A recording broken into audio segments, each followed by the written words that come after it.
You're still with BBC News. I'm Martine Croxall. More now on the Jimmy Savile scandal. Police say they're following more than 300 lines of inquiry into allegations of sexual abuse by the television presenter over several decades. The TV presenter and founder of the Childline charity, Esther Rantzen, appeared in the ITV documentary on Jimmy Savile, aired last week. I've been speaking to her and she told me that many people must now bear responsibility for what happened.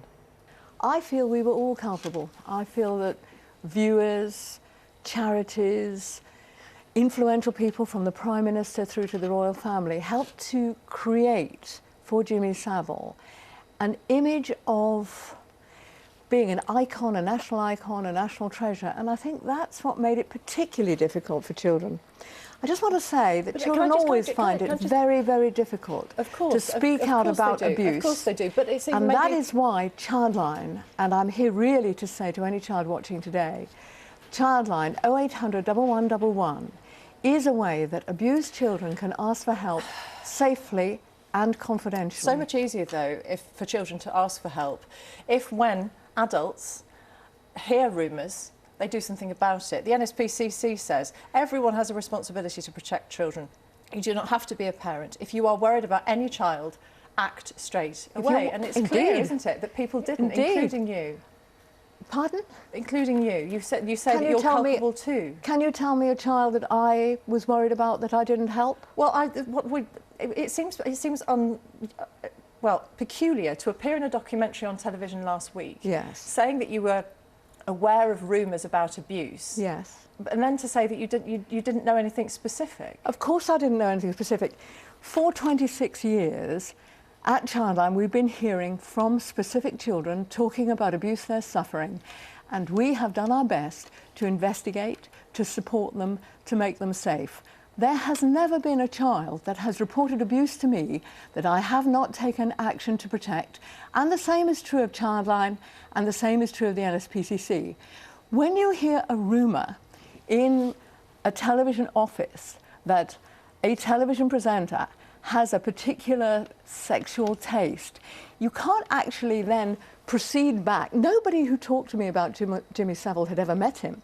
Nobody had ever worked with him. But why then appear on in a documentary, as you did last week, saying that there were rumours, there was gossip, and we all blocked our ears to it? Because, as I've said to you, I believe we're all culpable. I think we who created this national treasure so that children couldn't speak out against him made it all the more difficult for children who find it difficult anyway to disclose this kind of crime, in which the shame and the fear actually is transferred from the abuser to the child. Well, this is the subject that comes up a lot with people when you talk about the time years ago. Very few women do you speak to who didn't feel that they were in some way subjected to unwanted attention but didn't feel that they could say anything to anyone. Yeah. The reports in The Sun today, Shai Keenan, who is an anti-abuse campaigner, she said that she alerted you to concerns about Jimmy Savile 18 years ago. She says, I have no memory even of meeting her. But there's a photograph of you here with her. I don't know where it was taken. It could have been in a green room. You will understand that having launched Childline in 1986, we continued our campaign trying to protect children, and a number of people in the field of child protection came to see us, came to talk to us. Now, she says that she told me there were rumours about Jimmy Savile, which I don't remember. But had she done so, I would have said I do hope that she's taken them to the police if she has any evidence. You can't go to the police without evidence. But it seems that, how regularly did you hear rumours about Jimmy Savile when you were working in the BBC? Not regularly at all. He was not often talked about. Where I worked, we were talking about, for example, the abuse that took place in a boys' school, which we investigated, and the owner, who was a paedophile, thanks to our investigation, was sent to prison. He employed other teachers. That was the sort of thing that we were trying to investigate when children came forward and asked for help. In that case, it was a child who wrote to me at Childline, and I was able to find evidence against 3 teachers. Only recently, another teacher who worked at that school has just been convicted, because only recently has another one of his victims come forward. A couple of weeks ago, I was talking to a lady in her 80s who told me that she had been abused as a child by someone in her family who was a judge. And she was told she would never be believed, no matter if she asked for help.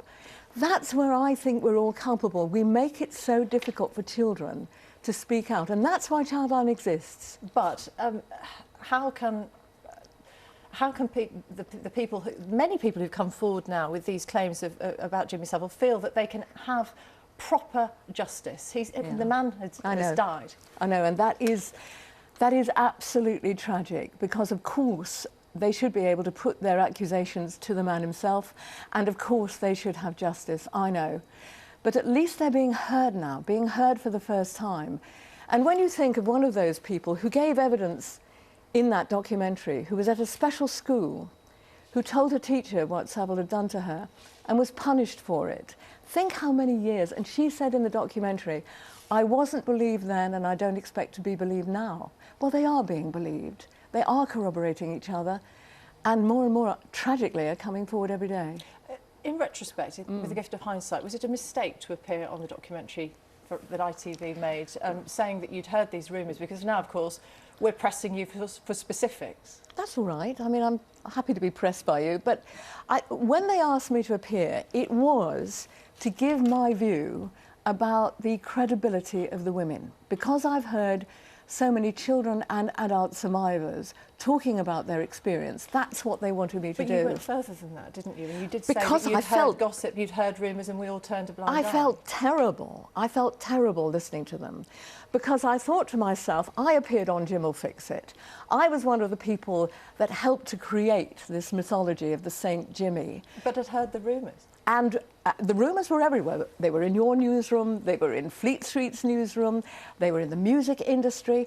But rumours, you as a journalist must distinguish between, as Ian Hislop said so well last night, there are things you know, and that is you know from people who've experienced something or witnessed something, and there's rumour, which you don't know. But when rumours become so regular and prevalent... Rife is the word on the tip of your tongue. Don't you try to establish whether there's more to it than that? Right. Here you are, and I'm saying to you, of course, I never met the man, and I've never worked with him, but I hear Jimmy Savile attacks But you had girls. met him, hadn't you? No. At the time I heard this rumour, I hadn't met him.